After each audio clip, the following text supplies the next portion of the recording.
दोस्तों, माइनॉरिटी की हालत पाकिस्तान में बहुत ही नाजुक दौर से गुजर रही है। विशेषकर पाकिस्तान में रहने वाले हिंदुओं को आए दिन उनकी बहू बेटियों को उठाकर जबरन धर्म परिवर्तन करा दिया जाता है और कहीं पर भी उनकी सुनवाई नहीं होती है। एक बार फिर एक हिंदू लड़की को जबरन उठाकर उसका धर्म परिवर्तन करवा दिया गया है। आइए दोस्तों, देखते हैं इस चैनल के माध्यम से और इन वीडियो के माध्यम से। Pakistan मर्जी से जो है इस्लाम कबूल किया। are allegedly forced to convert. मुझे नहीं लगता कि वो खुदकुशी से गई है क्या उसे प्रेशर किया। They're quickly married off to Muslim men, and ties to their families are cut. दुख तो हमारे को होता है, किसको नहीं होता। उस पे आज तक कोई अमल ही नहीं होता। कानून तो है भाई, आपने कानून तो बनाया, उस पे कम से कम अमल तो कराएं। उस पे कोई अमल नहीं होता। बच्चियां उठा के आप लेकर जाएं, उनसे अपनी मर्जी के बयानात दिलवाएं। देखिए, एक तो नाबालिग बच्ची है 12-14 साल 15 साल की, उससे डराया और खौफ इतना दिलाया जाता है, वो डर और खौफ की वजह से जो वो बोलते हैं उस तरह का बयान करते हैं तो हमारी आवाज़ दबाने की कोशिश की जाती है। कभी किस तरह से, कभी किस तरह से, कभी हमारे नौजवानों को कत्ल करते हैं, कभी हमारे बहू-बेटियों को वो उठा के ले जाते हैं। और बात ये है, वो नहीं है कि ये हमारे फोर्स्ड कन्वर्जन कर रहे हैं, पर हमें दुःख इस बात का भी है कि हमारे जो हमें तहफ़्फ़ुज़ देने वाले जो इदारे हैं, पुलिस है या कुछ और इदारे हैं, वो उनके साथ मुलवस होते हैं।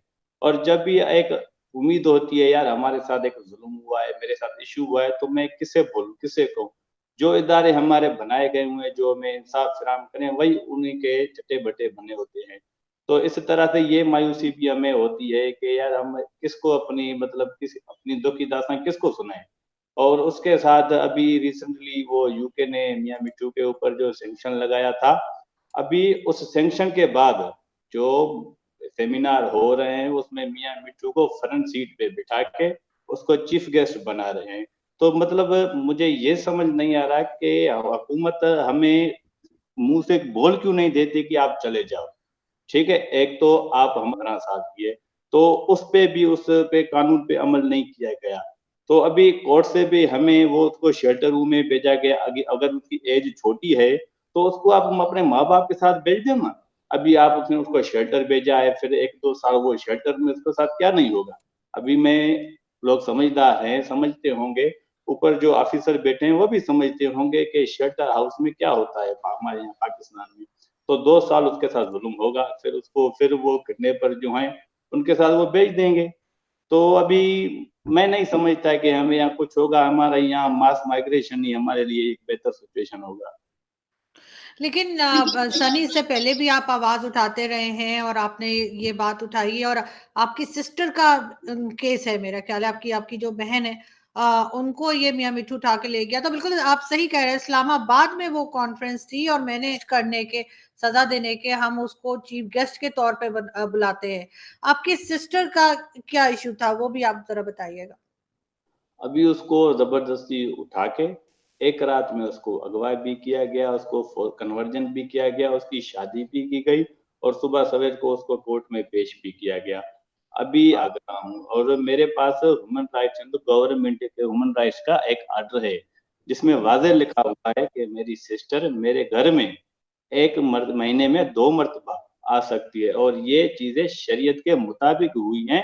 और उस ऑर्डर में उसमें वो सूरत वगैरह भी जो होते हैं वो लिखी हुई हैं।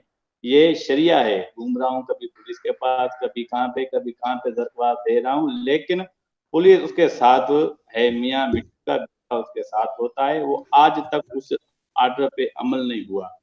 तो अभी एक इंसानियत के नाते वो इम्प्लीमेंट मुझे मिली है, पूरी सिंध में ऐसी इम्प्लीमेंट नहीं निकली। अभी जब वो निकली है, मुझे मिली तारीख को हम अब धरना लगा रहे हैं सीएम कराची सीएम ऑफिस के बाहर। अभी जब तक हमारे यहाँ इम्प्लीमेंट नहीं होगी, हमारे कानून साज़ी नहीं होगी, तब तक हम वहाँ से नहीं उठेंगे, चाहे हमारी जान की नहीं चली जाए।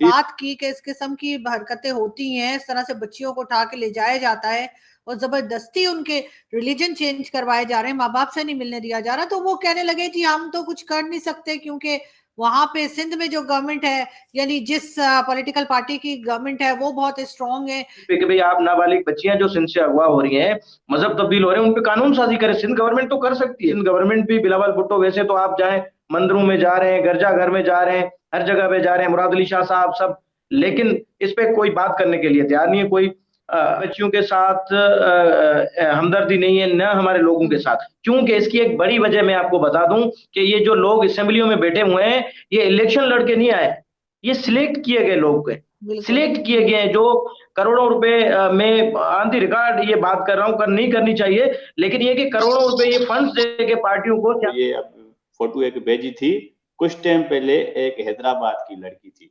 मुस्लिम लड़की थी, इंडिया के एक लड़के के यहाँ चली गई थी। अभी उसके बाप ने यहाँ FIR कटवाई थी, वहां के इदारों ने और यहाँ के इदारों ने मिलके काम किया और उस लड़की को यहाँ फिर से मंगवा दिया।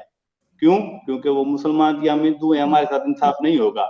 ऐसी बात है कि वो हिंदू था जिसके साथ उसकी शादी हुई थी, 2 महीने लड़की वहां पे स्टे उसने किया था, वहां पे उसकी शादी हो गई, फिर भी वहां के इदारों ने उसको यहाँ भेज दिया। क्यों? एक इंसानियत होती है, एक सिस्टम होता है, उस सिस्टम के साथ चलना पड़ता है और वो सिस्टम के साथ चल रहे हैं। मैं आपको बता रहा हूँ कि हम सिस्टम के साथ नहीं चल रहे, हमारे साथ जुल्म हो रहा है। अब देखें उसमें क्या हुआ कि एक तो छोटी नाबालिग बच्चियां हैं 12, 13, 14 साल की, और उसमें शादीशुदा बच्ची हैं जिनके 2, 2, 4, 4 बच्चे भी हैं। जुल्म तो ये नहीं है, नाइंसाफी नहीं है कि 2, 3 बच्चों की माओं को आप उठाएं और जाकर बस पहले वाला खामन जो बैठा हुआ कोई तलाक भी नहीं है, डायरेक्ट आप उसका मजहब तब्दील करवाओ और शादी भी हो गई। पहले वाली शादी का कोई तलाक भी नहीं हुआ। हालांकि सिंध हाई कोर्ट की वाज़ेह तौर पे स्टेटमेंट है कि शादीशुदा हिंदू या मुस्लिम औरत, गैर मुस्लिम, चाहे वो हिंदू हो या क्रिश्चियन, हाई कोर्ट की, सिंध हाई कोर्ट की एक स्टेटमेंट है, वाज़ेह तौर ऑन द रिकॉर्ड चीज है कि एक शादीशुदा औरत चाहे वो मुस्लिम हो या गैर मुस्लिम, वो अगर निकाह करना चाहती है तो उसको 3 महीने इद्दत में रहना पड़ेगा। लेकिन यहाँ ऐसा नहीं हो रहा है। हमारी शादीशुदा 2, 2, 3, 3, 4, 4 बच्चों की माएं उठाई जा रही हैं, उनका मजहब तब्दील हो गया और वो शादी हो गई, कोई उस पर कार्रवाई नहीं है। पुलिस तो अभी आप नौकोट की देखें, कृष्मा भील नौकोट की 14 साल की बच्ची है, उनके पास टोटल डॉक्यूमेंट्स हमारे पास पड़े हुए थे, लेकिन पुलिस ने FIR तक दर्ज नहीं की। मैंने खुद SSP साहब से बात की, DIG मिरपुखा से बात करी, SHO से बात, लेकिन वो FIR नहीं हुई। हमने एहतजाजी धरना भी दिया, लेकिन FIR उन्होंने नहीं काटी आखिर तक, और कोर्ट में गई, कोर्ट ने वो डॉक्यूमेंट्स कबूल नहीं किए और उस बच्ची को जो है ना अगवाखोर के हवाले कर दिया। ये तो जुल्म है ना, नाइंसाफी है। जब आप कानून बनाते हैं तो उस पर अमल भी करवाएं।